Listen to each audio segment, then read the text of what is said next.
2 দিয়ে গুণ করলে হবে 12 হবে 12 হ্যাঁ হাই গাইস আজকের মতো এখানেই বন্ধ টাটা লাইক এন্ড সাবস্ক্রাইব করে দিও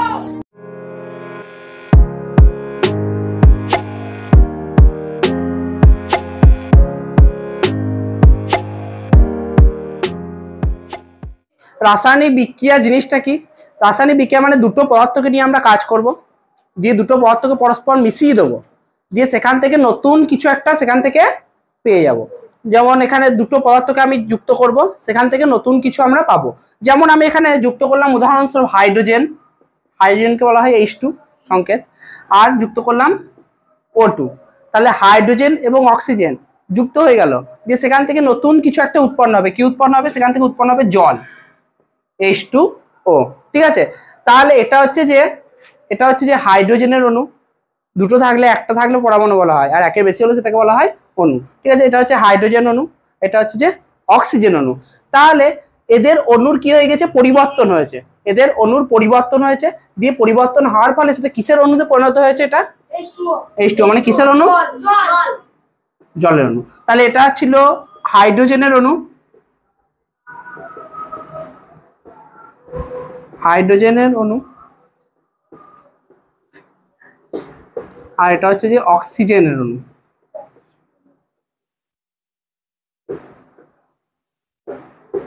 তাহলে এদিকে তাহলে হাইড্রোজেনের অণু আর অক্সিজেন অণু পরবর্তীকালে দুটো মিশে কিসের অণু তৈরি হয়েছে? জলের অণু। তাহলে এখানে দেখ অণুর পরিবর্তন হচ্ছে, হাইড্রোজেনের অণু এখানে নাই, এখানেও অক্সিজেনের অণু নাই, কি হয়ে গেছে? সেটা মিশে কিসের অণু হয়ে গেছে? জলের অণু। তাহলে দুটো পদার্থ পরস্পর যুক্ত হয়ে যাবে, দুটো পদার্থ পরস্পর যুক্ত হয়ে যাবে, দিয়ে সেখান থেকে নতুন একটা কিছু এখানে সৃষ্টি হবে। তাহলে এখানে কে কে যুক্ত হলো? একটা হচ্ছে যে হাইড্রোজেন আর একটা অক্সিজেন, দিয়ে পরস্পর কি সৃষ্টি হয়েছে? H2O মানে জলের অণু। ঠিক আছে, তাহলে এখানে কে কে যুক্ত হলো? একটা হচ্ছে যে হাইড্রোজেন আর একটা অক্সিজেন, দিয়ে পরস্পর কি সৃষ্টি হয়েছে? H2O মানে জলের অণু। ঠিক আছে, তাহলে দুটো পদার্থ পরস্পর যুক্ত হয়ে সেখান থেকে নতুন একটা পদার্থ যখন তৈরি হয় তখন সেটাকে বলা হবে রাসায়নিক বিক্রিয়া। তাহলে দুটো জিনিস সৃষ্টি হয়, এখানে কটা সৃষ্টি হচ্ছে? একটা। আবার উল্টোটাও হতে পারে, কিরকম?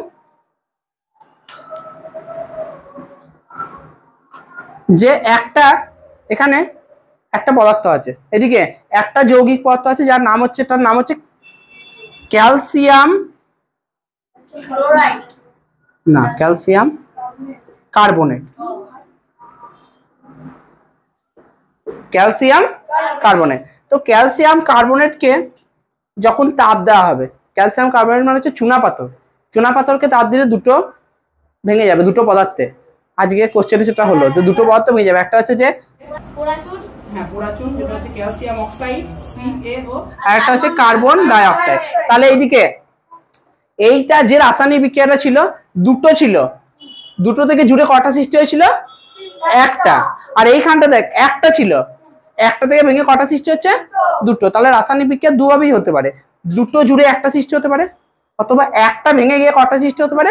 দুটো বা তার বেশিও সৃষ্টি হতে পারে। ঠিক আছে, তাহলে এটা হচ্ছে পোড়াচুন আর এটা হচ্ছে কার্বন ডাই অক্সাইড। তাহলে দেখ, তাহলে যেটা নিয়ে কাজ করছি, প্রথম বিক্রিয়াটা, যেটা 1 নাম্বার বিক্রিয়া যেটা নিয়ে আমি কাজ করছি, সেইটা যখন সৃষ্টি হচ্ছে সেটার কোনো চিহ্ন সেখানে আর পাওয়া যাচ্ছে না। এখানে হাইড্রোজেন অক্সিজেন ছিল, পরবর্তীকালে হাইড্রোজেন আর অক্সিজেন পরস্পর মিশে গেছে, দিয়ে কি সৃষ্টি হয়ে গেছে? জল। দ্বিতীয় যে বিক্রিয়াটা সেখানে ছিল কি? চুনাপাথর বা ক্যালসিয়াম কার্বনেট, সেটার কোনো চিহ্ন আর পরবর্তী ধাপে নেই। চুনাপাথর কি আছে এখানে? কি হয়ে গেছে? একটা পোড়াচুন হয়ে গেছে, আর একটা কি হয়ে গেছে? Carbon die oxide. রাসায়নিক বিক্রিয়ায় যারা অংশগ্রহণ করে, রাসায়নিক বিক্রিয়ায় যারা অংশগ্রহণ করে তাদেরকে বলা হয় বিক্রিয়ক পদার্থ। কি পদার্থ? আর যেটা উৎপন্ন হয়, তাহলে রোহিত এটা কি উৎপন্ন হয়েছে?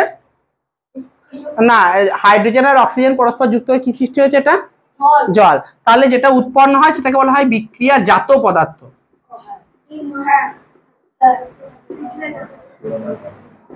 তাহলে রাসায়নিক বিক্রিয়ায় যেটা নিয়ে অংশগ্রহণ করে বা যে যে কাজ করে সেটাকে বলা হচ্ছে কি পদার্থ? বিক্রিয়ক পদার্থ। আর যেটা উৎপন্ন হয় সেটাকে বলা হচ্ছে বিক্রিয়াজাত পদার্থ। তাহলে দুটো এখানে পদার্থ পরস্পর যুক্ত হয়েছে, দিয়ে সেখান থেকে সৃষ্টি হয়ে গেছে কি জল, H2O। তাহলে রাসায়নিক বিক্রিয়ায় যেটা অংশগ্রহণ করবে সেটা কি পদার্থ বলা হবে? বিক্রিয়ক পদার্থ। আর যেটা উৎপন্ন হবে সেটা কি পদার্থ? জাত পদার্থ। ঠিক আছে, তাহলে রাসায়নিক বিক্রিয়া জিনিসটা কি প্রদ্যুম্ন? দুটো জিনিস পরস্পর কি করবে? মিশে যাবে, দিয়ে সেখান থেকে একটা নতুন কিছু উৎপন্ন হবে। মানে যেটা নিয়ে কাজ করছিলাম তার অণুর যে গঠন সেটা কি হবে? পরিবর্তন হবে। যেমন হাইড্রোজেনের অণুর গঠন আর অক্সিজেনের অণুর গঠন দুটো পরিবর্তন হয়েছে, দিয়ে সেখান থেকে কি সৃষ্টি হয়েছে? H2O মানে জলের অণু। ঠিক আছে, রাসায়নিক বিক্রিয়ার সমতা বিধান তোমাদের অনেকেই এটা কঠিন লাগে, পরীক্ষায় একটা থেকে দুটো আসবে। ঠিক আছে, তো 2 নাম্বার করে থাকবে, 2 2 4। ঠিক আছে, 2 4 5 করে থাকবে। তো এই সমতা বিধান জিনিসটা ভালো করে বুঝতে হবে, মুখস্থ করে এটা হবে না। ঠিক আছে, থাকবে। তো এই জিনিসটা খুবই সোজা, একবার বুঝে নেবে তাহলেই দেখবে তোমরা পরীক্ষায় পারবে। প্রসেসটা দেখো, P4 প্লাস I2। P মানে এখানে কি কি পরমাণু আছে?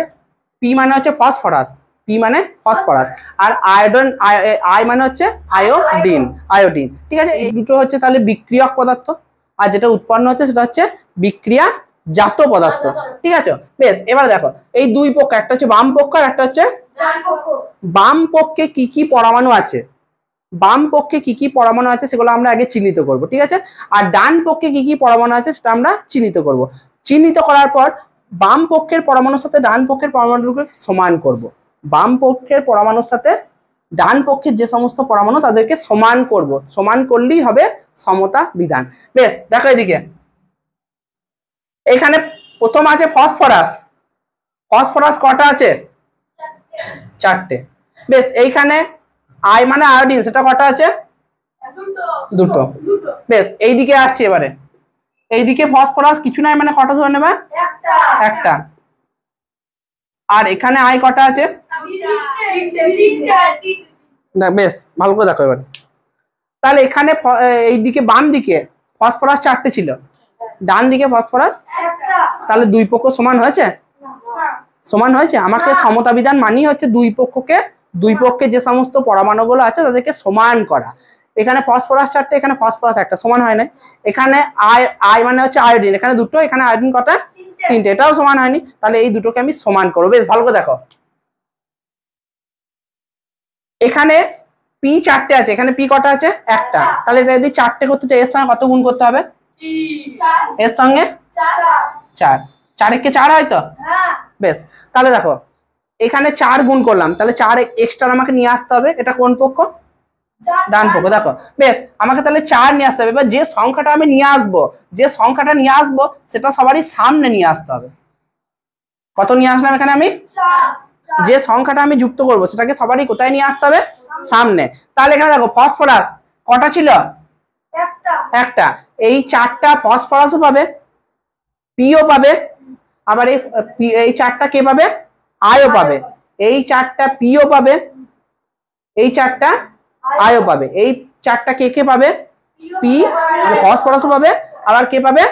Iও পাবে। বেশ, তাহলে ফসফরাস কটা হলো? এই সামনেটার সঙ্গে পিছনটা গুণ করতে হয়, তাহলে ফসফরাস হলো 4 গণিত 1 সমান 4 একে 4। বেশ, আয়োডিন কত হলো? 4 গণিত এই 4টা আমি বললাম যে Pও হলো, আবার Iও হবে। তাহলে 4 গণিত এখানে কত? 4 গণিত 3, 4 3 কত হলো? তাহলে এখানে ফসফরাস হয়ে গেল 4টে, আর আয়োডিন হয়ে গেল কটা? 12টা। কটা হয়ে গেল? 12টা। কিন্তু এইদিকে ফসফরাস 4 4 মিলেছে, এখানে ফসফরাস 4টে, এখানে ফসফরাস 4টে মিলেছে। বেশ, কিন্তু এখানে আয়োডিন কটা আছে? আয়োডিন দুটো, আর এখানে কটা? 12টা। তেমন তাহলে এখানে কি এমন গুণ করলে 12 হয়ে যাবে এই পাশের সংখ্যা?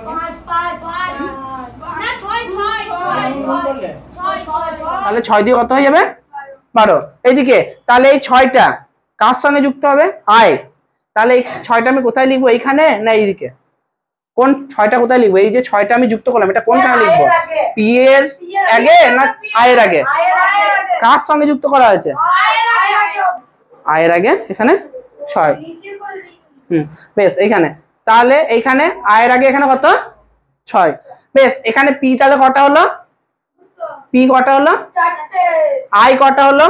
এই সামনেটার সঙ্গে পিছনটা গুণ করতে হবে। 6 × 2 কত হলো? 12। এই সামনেটা 6 এর সঙ্গে এই পিছনের 2টা কি করতে হবে? গুণ, তাহলে 6 দিয়ে কত হলো 12। এইদিকে পি কটা হলো 4 গণিত 1 সমান কত হলো 4, আর আই 4 গণিত 3 সমান 4 3 12। দেখ এইদিকেও পি 4টে, এখানেও পি 4টে, এইখানেও আই 12টা, এখানেও আই, তাহলে বাম পক্ষের পরমাণুর সাথে ডান পক্ষের পরমাণু সমান হলো। তাহলে এটাই হচ্ছে ব্যালেন্স। তাহলে ব্যালেন্সটা কি হবে, P4 প্লাস 6I2 সমান হচ্ছে 4PI3। ঠিক আছে, পরবর্তী যে ব্যালেন্স এইদিকের বাম পক্ষে, এইদিকে বাম পক্ষে কি আছে Fe2O3 প্লাস সি মানে কার্বন, এইদিকে আছে Fe প্লাস CO।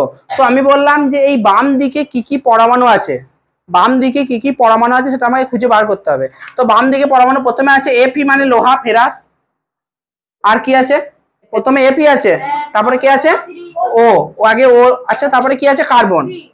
তাহলে Fe কটা আছে এখানে দুটো, ও কটা আছে আর কার্বন কটা আছে একটা। এইদিকে এই গোটাটা Fe কত আছে, সি কটা আর ও হলো। বাম পক্ষে ডান পক্ষে প্রথমেই চিহ্নিত করতে হবে কে কে পরমাণু কি কি আছে। ঠিক আছে, এখানে Fe আছে, অক্সিজেন আছে, আর সি মানে কার্বন আছে, আর এদিকেও Fe আছে, সি আছে, আর ও আছে। দেখ বাম পক্ষের সঙ্গে ডান পক্ষ সমান কি আছে, শুধু কার্বন কার্বন সমান আছে, কার্বন এখানেও একটা এখানেও একটা, কিন্তু প্রথমে Fe দেখ এখানে দুটো, বেশ এখানে Fe দুটো আর এখানে Fe একটা। তাহলে এখানে দুটো করতে গেলে কি করতে হবে, একের সঙ্গে কত গুণ করতে হবে, এই দুইটা কোথায় বসবে, এই দুইটা কোথায় বসবে, Fe আগে 2 বসবে, ঠিক আছে Fe আগে কত বসবে 2, বেশ তাহলে 2 2 Fe হলো সমান, বেশ। এবারে অক্সিজেন এখানে 3টে আছে, আর এখানে এখানে 3টে, আর এখানে একটা, তাহলে এখানে কত দিয়ে গুণ করতে হবে, তাহলে 3 একে 3 হচ্ছে তো, তাহলে এই 3টা কোথায় বসবে একবার সামনে তো,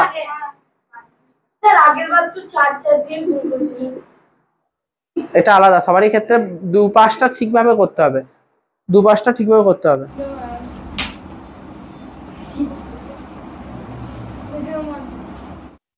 মনোযোগ আগে, নালে কিচ্ছু বুঝতে পারবে না। এদিকে এই 3টা কে কে পাবে, সিও পাবে, আবার সিও পাবে, তাহলে ও এখানে আমি বলছিলাম ও কটা ছিল এখানে, তাহলে সামনের সঙ্গে পিছনটা কি করতে হবে, তাহলে 3 1 3, সি এখানেও একটা ছিল, তাহলে 3 1 সামনের সঙ্গে পিছনটা কি করতে হচ্ছে গুণ, তাহলে সিও 3টে হলো, ও 3টে হলো, এখানে সি কটা ছিল একটা, করতে হবে কত 3টে, তাহলে কি করতে হবে কত দিয়ে গুণ করতে হবে, তাহলে এই 3টা আমি কোথায় লিখবো, এই দিকে 3টা সি এর একদম আগে, সি এর একদম সামনে নাকি। তাহলে দেখ সিও 3টে সিটা হয়ে গেল, যেটা হয়ে যাচ্ছে সেটা কারেক্ট রাইট চিহ্ন দিচ্ছি। ও এখানে 3টে এখানেও হয়ে গেল, Fe দুটো Fe দুটো হয়েছে কারেকশন। তাহলে Fe2O3 প্লাস 3C, ওইদিকে হচ্ছে যে 2Fe প্লাস 3CO। তো এবারে আমরা আসবো পরবর্তী সমতা বিধান। পরবর্তী সমতা বিধান হচ্ছে Ki প্লাস Cl2 সমান KCl প্লাস I2। তো এইখানে যে সমতা বিধানটা আমরা করব, সেই সমতা বিধানে আমরা প্রথমে এই বাঁ দিকে কি কি আগে পরমাণু আছে সেটা আমরা খুঁজবো। তো প্রথমে এখানে K আছে, I আছে, আর Cl আছে, এখানেও K আছে, এখানেও I আছে, এখানেও Cl আছে। তাহলে এখানে K কটা আছে, K আছে এখানে একটা, I কটা আছে, Iও এখানে একটা, Cl কটা আছে দুটো, এইখানেও K কটা আছে একটা, I আছে দুটো, আর Cl আছে একটা। তাহলে এখানে কে কে তো মিলে গিয়েছে, I এখানে মেলে নাই, তাহলে I এখানে দুটো আছে, এখানে দুটো করতে গেলে একের সঙ্গে 2 গুণ করতে হবে। তাহলে এই যে 2টা বসাবো সেটা বলেছি আমি সবারই সামনে বসাবো, তাহলে এখানে 2, তাহলে I তো আপাতত মিললো। তাহলে এখানে Cl দুটো আর এখানে Cl একটা, তাহলে উভয় পক্ষে যদি ক্লোরিনকে যদি আমি 1 করি তাহলে কি করতে হবে, দুটোকে 1 করতে গেলে এখানে 2 গুণ করতে হবে, তাহলে 2 1 2 মিলে গেল। তাহলে এখানে ক্লোরিনটা 2 গুণ করলাম, তাহলে এখানে আগে 2 লিখবো। তাহলে এখানে যে 2 লিখলাম, এই 2টা কে পাবে, পটাশিয়ামও পাবে আবার আয়োডিনও পাবে। তাহলে এখানে পটাশিয়াম ছিল একটা, তাহলে সামনেটার সঙ্গে পিছনটা গুণ করতে হয়, তাহলে কে হলো এখানে 2 × 1, তাহলে 2 একে 2 হয়। আর এইদিকে পটাশিয়াম কত হলো, এখানেও একটা ছিল, তাহলে 2 × 1, এখানেও তাহলে দুটো হলো। তাহলে উভয় পক্ষে মিলল, সবকটাই মিলে গেছে দেখো পরমাণু। কে এখানেও দুটো, এদিকেও দুটো, আর এখানেও দুটো, এইদিকেও দুটো, ক্লোরিন এইদিকেও দুটো, এইদিকেও দুটো। তাহলে এখানে হচ্ছে যে ব্যালেন্সটা কি হলো, তাহলে 2Ki + Cl2 = 2KCl + I2। তাহলে বাম পক্ষে যতগুলো পরমাণু আছে ডান পক্ষে সেই পরমাণুগুলো পরস্পর সমান হয়ে গেল। তাহলে দুটো পক্ষ যখন সমান হবে তখন সেটাকে বলা হবে ব্যালেন্স। তো তোমরা এই তিনটে যে ব্যালেন্স সেটা বাড়িতে চেষ্টা করবে, ঠিক আছে, দেখবে কতটা পাচ্ছ তোমরা, ঠিক আছে। আর যদি না পারো তখন আমাকে কমেন্টে জানাবে, আমি আবার সেটা সলভ করে দেবো, ঠিক আছে। তো এত দূরই।